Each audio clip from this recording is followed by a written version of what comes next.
All right. Well, hey there, and welcome to Conversations, where today we have Mark Dreistadt. And he is defined by both his passion and his remarkable talent to help leaders maximize the potential of their organizations. As one of America's leading experts in branding, marketing, fundraising, and communication, Mark's reputation for creating successful strategies is both well known and remarkable. With his deep passion for Israel, he spearheaded a program for the state of Israel that resulted in record breaking tourism. Mark provides fresh insights to challenging problems, bringing a blend of creativity and strategic thinking to every organization he serves. Welcome to the show, Mark. How are you today? I'm wonderful, and it's great to be with you. Thank you for the invitation to share this time together. Absolutely. Where in the world are you coming to us from today? Today, I'm coming to you from Pittsburgh. That's where our base is located, where my home is located, and Oh, we serve the entire world out of our offices in Pittsburgh. wonderful. And you have some changing of the seasons there, Oh, it's beautiful. I This is imagine. particularly beautiful. Sometimes the fall goes very quickly. You know, it turns cold and then it rains and the leaves disappear very quickly. This year, it's a absolutely stunning year for colors, and this is the year of foliage here in Pittsburgh. That's wonderful. I know my daughter sent me a picture of two of my grandsons today before they were, going to school. And the background, they're in upstate New York. The background was just gorgeous. It was all yellow. It was Mhm. wonderful. I'm like, oh, I do love fall. We don't get much of it here in Florida. I don't imagine. No. But so glad you are here today. We're going to be talking about infinity concepts. We're going to be talking about a little bit more about what you do, but can you share with us what your role is? I'm the founder and CEO of Infinity Concepts. We started this back in 2002, and the reasoning behind Infinity Concepts was that we would start a brand communications agency. That was something new at the time. In 2002, in the Christian space, which is where we primarily operate, everything was siloed. There were PR agencies and media agencies and advertising agencies and branding agencies, and that was all separate agencies. And my thought was, let's bring this together, because if the brand is developed correctly, and if you have the right kind of understanding about what we call brand essence, then that brand essence can feed the fundraising, it can feed the marketing, can feed the public relations, social media. All of those different channels can be fed through a properly expressed brand essence. And so we created a new company, Infinity Concepts, that was a brand communications agency that brought all these disciplines together under one roof intentionally, so that the message could be consistent across all platforms. Yeah. Now, can you identify for us what brand essence means to you? Yes, brand essence is, uh, brand means different things to Mhm. different people. So a lot of people think of brand is the logo or the color scheme or the palette or the fonts. To us, that's just an expression of a brand that exists. A brand is a collection of experiences people have with an organization. I'll say that again. A brand is a collection of experiences people have with an organization. And the brand essence is the definition of the experience that we want people to have with the organization. So, by clarifying the brand essence, defining what that set of experiences should be like, what you provide to them, what their takeaways should be, it gives you guidance into how you need to communicate and how you need to make internal and external decisions. It guides all of that. Once you understand that you're building an experience base, and then you guide that set of experiences through the brand essence.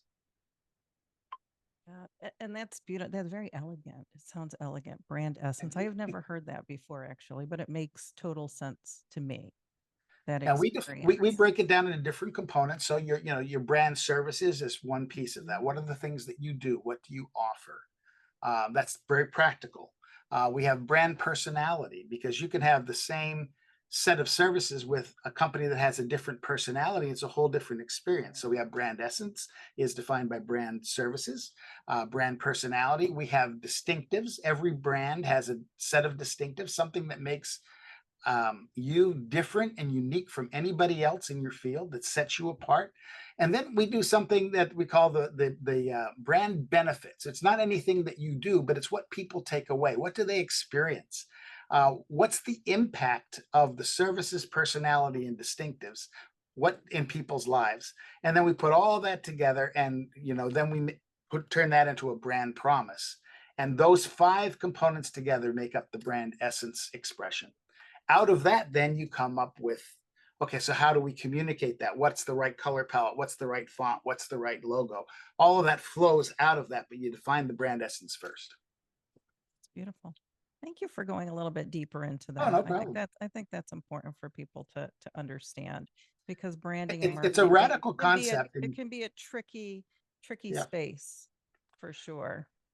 I think when you develop an understanding that a brand is not something that you just design, but it's rather a set of experiences over time. It's anchors you're building into people's uh, emotions and thoughts and experiences. That's what builds a brand. And so every organization is building a brand every day. And if you don't guide that experience, then you don't know necessarily what people's brands might be. They may have, what do they think of when they think of you? And oftentimes I use an example of coffee. I'm a coffee drinker. I have my coffee cup right here. And so I'm a coffee drinker, and I have been since I was a kid. Okay, there we go. And I like coffee in all kinds of coffee. I like espresso. I like lattes. I like Turkish coffee. I like Italian coffee. I like coffee. I just do.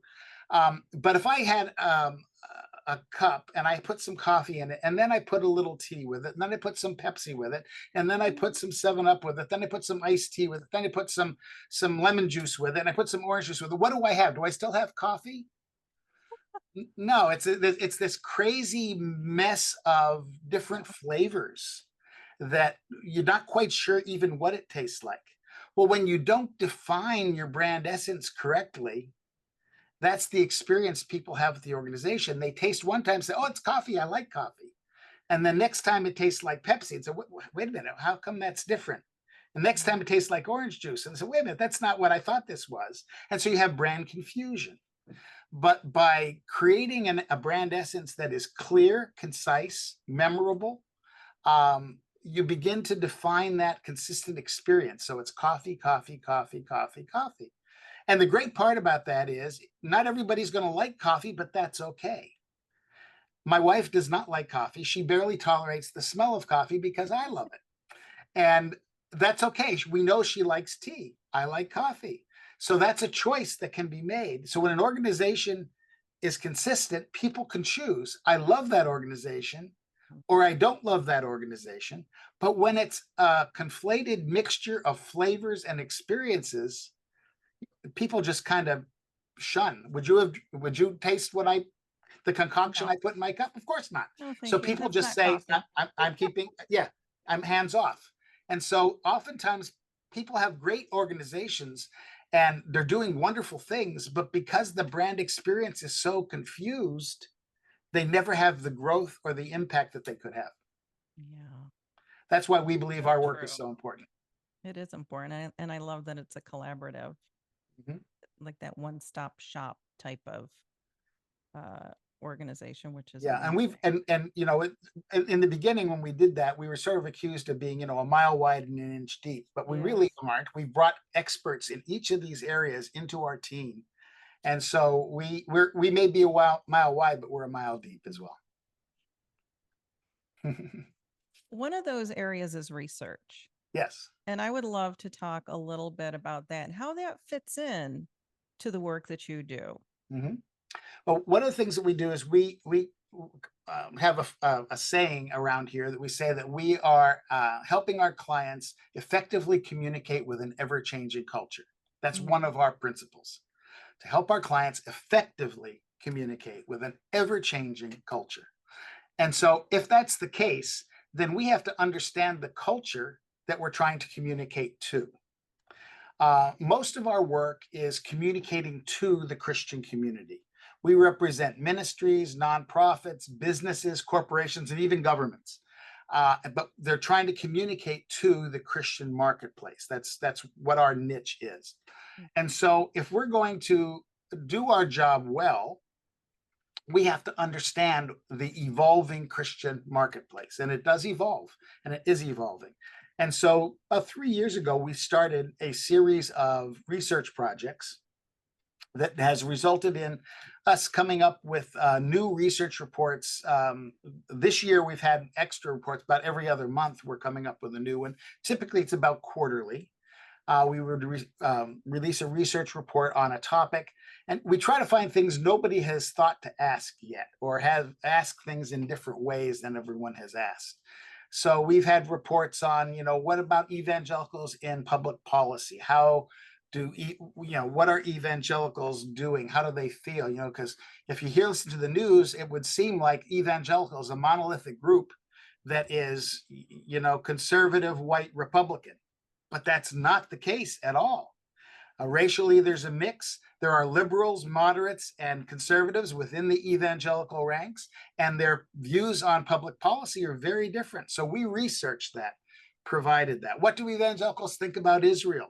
We researched that. How do they make a decision about who they support, and who makes the decision about where they give the gift? And all of those kinds of things are things we've researched. And one of the things we researched recently was artificial intelligence. And that came out of a conversation with my own staff where they were kind of dubious. What do we do with this artificial intelligence? Do we use it? Do we not use it? If we use it, how do we use it? And so we had a robust conversation. And out of that, we, of course, created our own artificial intelligence policy for how we use it as an agency. It's a research tool for us. It's a drafting tool for us, but it's not a final document tool ever. And so we have certain parameters that we use it, but we thought, let's find out what evangelicals are thinking about artificial intelligence. It's pervasive. We're seeing it more and more, and you're going to see it more and more as it filters into the marketplace in a pervasive manner.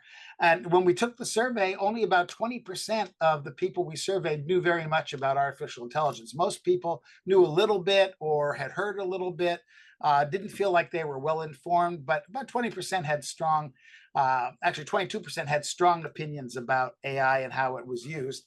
And about 25% of the people generally felt AI was positive. About 28% felt it was neutral, but 38% had a negative view of AI and weren't quite sure whether they were for it or not. And about 9% didn't have enough information to give an opinion. So, but it began to take us down a road to learn a little bit more about AI, how it's used, and what evangelicals feel about it. Yeah. And what's interesting, at least what I found, is the people who have that negative view of it, or lens, if you will, that are, coming up on your data. What we've found is that they just haven't tried it. They Yeah. haven't, they haven't been exposed to it enough, or they've only heard the negative that's happening. It's going to take away, like in the coaching, it's going to take away, your job as a coach, and all these different things. But I think the more that people step in and start using it, it can be very effective. And I love that, you said it's not a final, you use it as a draft, Yes. never for the final piece that you're putting out. And I love that, because that aligns with how we are as well. Yeah, and it's artificial intelligence is not sentient. Let's start there. It doesn't have its own thoughts. It's a collection of data that can be rapidly accessed. A large language model is what they call it. And it has amazing data that it can pull together very quickly for research purposes. It's very good for that. But it doesn't think on its own. But it is very much driven by the prompts and the requests that you put into it. And so what we found is the more that people use it, the more comfortable they become with it. The more people know about it, the more positively they feel about it. And I think we're going to find with AI that it's going to go the way of some other technologies that have evolved over the years. When radio was the rage and television came out, everybody thought television was going to take away radio and radio was going to fade into non-existence. But it didn't. It just created a new audience with a new set of skills, a new venue for viewership, and it opened up new jobs that hadn't existed before. When computers came out, again, people were not so sure about that. I mean, why do we need computers in our homes for? Well, now we have multiple computers in almost every home, and it's become a way of life. Now, it hasn't taken us away from, and it just expands our view, and that's what I think is happening with artificial intelligence. It may eliminate certain kinds of work, but it opens up completely new categories of opportunity. And I think the net outcome of that is a gain, and an improvement, I think, in the quality. I recently met with a bunch of publishers, Christian publishers, and we were talking about using artificial intelligence and how they might use it. And so they are using it for proofreading texts, at least first draft proofreading. Always have a final person go over it at the end, but first draft proofreading, it's much speedier, much quicker. They use it even for drafting some documents. They'll oftentimes write a letter and run it through AI and see if they can improve upon it, and use that. But it's always not used for final. There's always a final human touch. Yeah. And we need to do that because it is a collection of data, and data is only as good as the source data. And frankly, we don't always know where the source data is coming from, and it may or may not be correct. And we've certainly found what appears to be making up facts, but it's actually pulling facts from unreliable sources. And so you always have to fact check. You have to make sure that what you're producing is accurate, and then it's always good to kind of give it that human walk through and redo it with a human touch, so it's a real human document. But it provides so much insight and resource. I think you and I were talking the other day, and I talked about that someone was going on a trip overseas there, and I wanted to help them because they'd never done that before. So I went online and I asked them. In fact, they were going to Israel, and I said, someone's going to Israel on a 2-week trip. This is the time of the year. What do they need to pack? It created a packing list for us. I made 1 or 2 changes and sent it off, and it was ready to go. Oftentimes we'll use that for helping draft press releases. We don't use it for the final, but we can put the bullet points in. It gives us kind of a format, highlights the best parts, and then we can draft around that outline. I've even in the process of using it for writing outlines for books, not writing the book, but here's a bunch of data. If we're going to write a book about this, how would we outline it? It can draft an outline for us. That becomes then the framework you use to actually write the contents of the book. So it becomes a very interesting tool that can be used. And, I think most evangelicals, at least, feel that immediately it's a positive thing for medicine. It's a positive thing for better productivity and better efficiency. So that's kind of a no-brainer. Everybody kind of sees that's immediately a benefit. The pivot point is sort of what's going to happen with jobs. That's why I say I think maybe some jobs might be eliminated, but there's going to be new jobs created that I think are going to be greater and higher paying and more opportunity. But then where they're split. Here's where the evangelicals are split. Public safety. Now, if you think about auto driving cars, that's artificial intelligence. Right. Well, how do people feel about that? Some people say, hey, I'm looking forward to that day. I don't have to drive. Other people are saying, I'm never going to get in a car that doesn't have a driver. So they're divided about that. What about the economy? Well, how is AI going to impact our economic picture, our own creativity? As humans, are we going to get lazy depending on AI to do the creativity for us?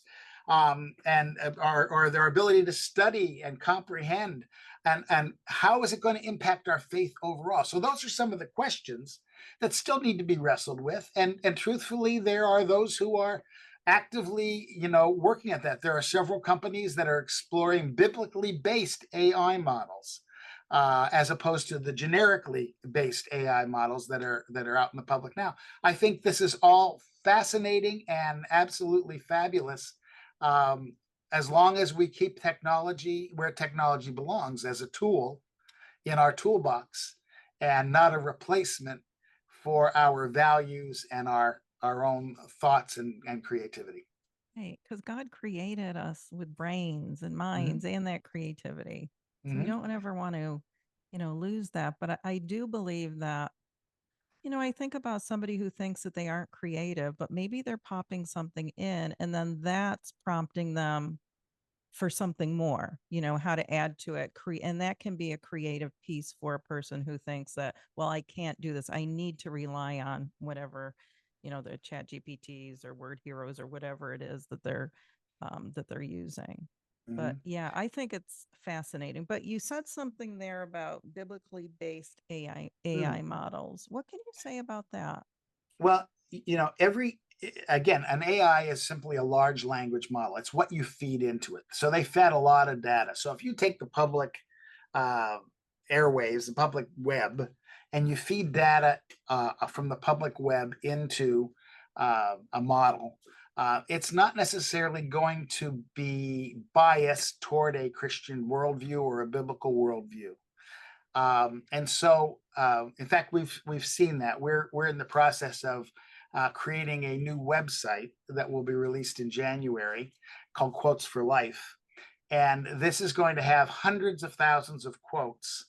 And we've used AI to help us cultivate um, additional information. So you might have a quote, and then we'll have a paraphrase of that quote. It will have a poem that relates to the quote. It's going to have scripture references that tie to that quote, an outline for a Bible study, and questions to use, and how you can use that quote in a presentation. So it's all this data that AI helped us create. Well, as we were doing that, we and curating it, because again, we just use it for research, but we don't use it for final. So as we're curating, we're saying, oh, wait a minute, this particular worldview, their interpretation of this quote is not consistent with our biblical worldview. It's very humanistic, or it's very liberal in its viewpoint, much outside of biblical context. And so we've had to be careful of that. And there are a couple of companies now that are doing models where they are actually feeding in either biblical content, or they're feeding in doctrinal content. There's one that I know of that's particularly a specific denomination that they're putting in their denominational content to see what the outputs do.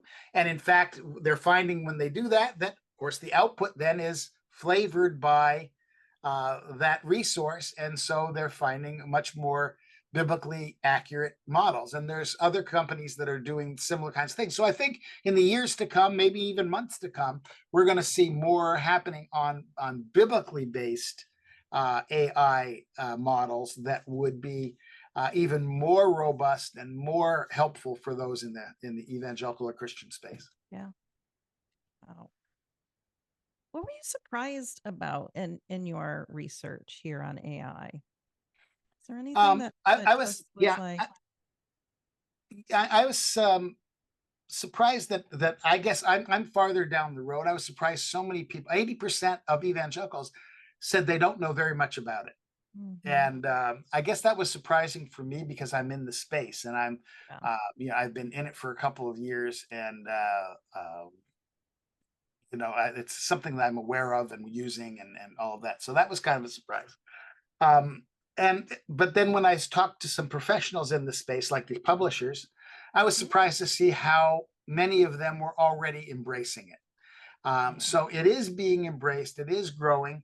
Um, I think there's 69% of the evangelicals we surveyed said that they are concerned about what AI could do. And there is a danger with AI. And I think that's something we also need to mention here. It's a great tool, great opportunity, great positive outcomes. There's also dangers because AI can also create deep fakes, videos and photos, and can be mhm, used to imitate other people and so forth.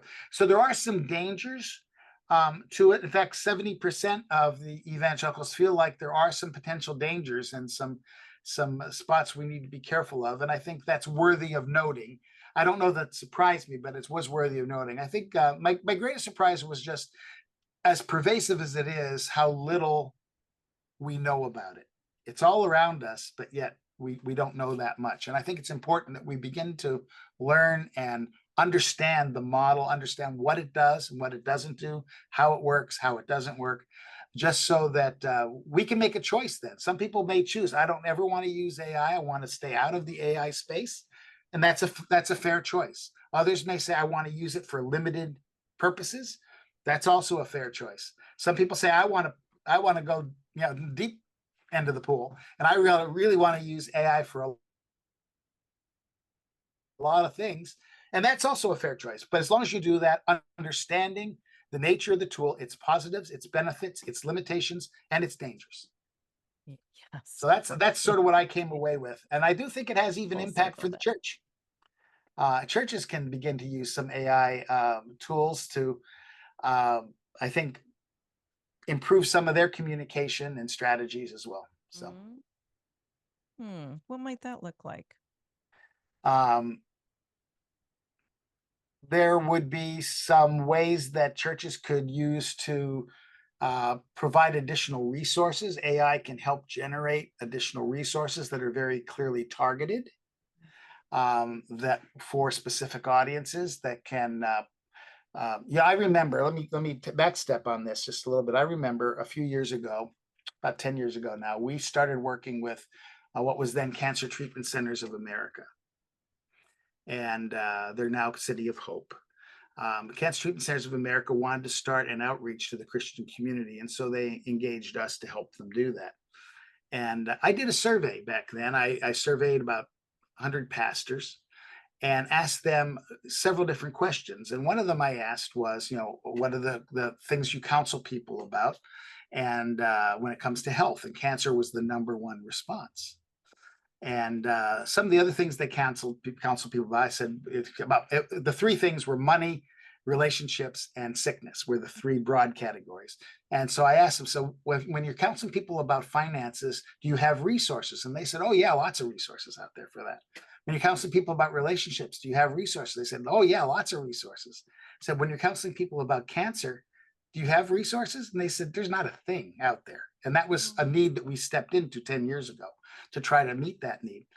But today it would be a different model, because now you can say, I'm facing this and I'm dealing with my faith. You can put those as a church, you could put some of that information into a query, and you could generate actually a resource that could be helpful to cancer patients or their caregivers, that was generated with research that would have taken you weeks to produce normally, can be generated in just a few minutes. It's really quite fascinating what can be done there.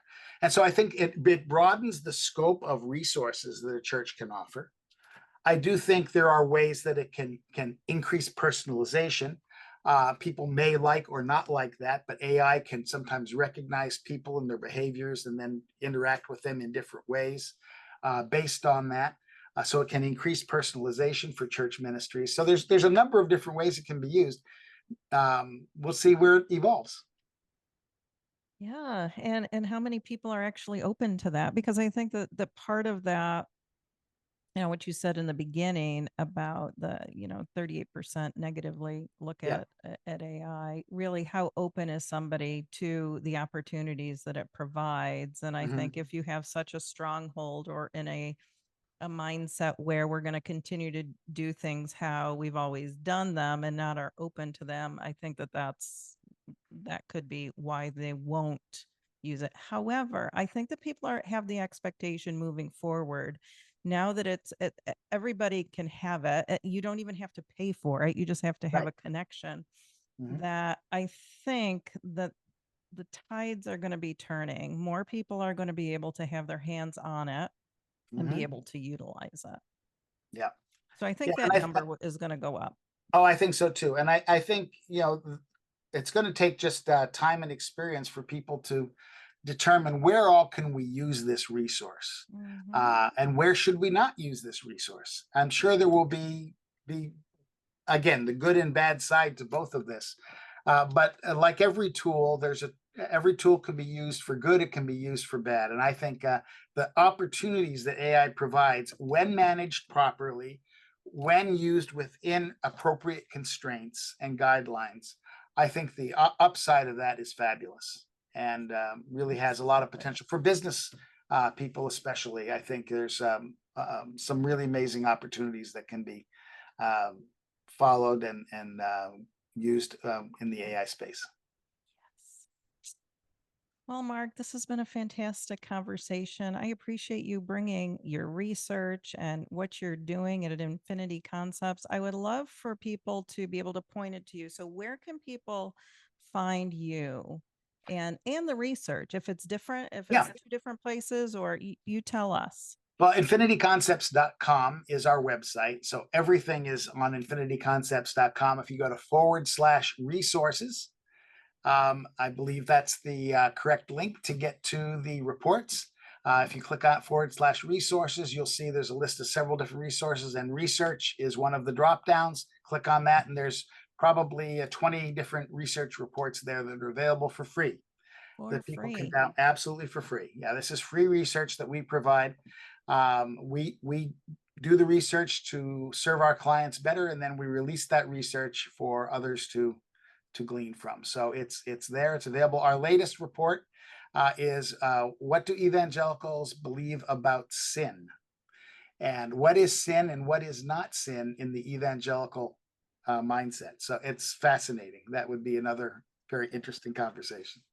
Well, thanks again. I'd love to give you just one last word. What do you want to leave the audience with? It could be about your organization, about artificial intelligence, anything you want to say. I'm going to give you the last word before I wave goodbye. Sure. I started Infinity Concepts because back in the early 2000s, I was concerned about poor communication in the Christian space. That so many organizations, so many businesses were communicating so poorly about the calling God had placed on their life. And they were using the tools that were in the marketplace so poorly. I felt like I wanted to make a difference. And we wanted to become strategic partners with organizations so that we could help them express their brand clearly, correctly, concisely, and then use every tool available to leverage that brand and optimize its impact. So whether it's a humanitarian aid ministry, whether it's a church, whether it's a broadcast ministry, whether it's as I said, even a corporation that wants to reach the Christian community for whatever focus they might have, we believe we that's an important thing to do, and that messaging needs to be first class. It needs to be clear. It needs to be concise. It needs to be memorable. Well, there you have it, folks. Mark Dreistadt from Infinity Concepts. Check them out. And Mark, until next time, you keep doing great things, and we'll see you soon. Okay, thank you.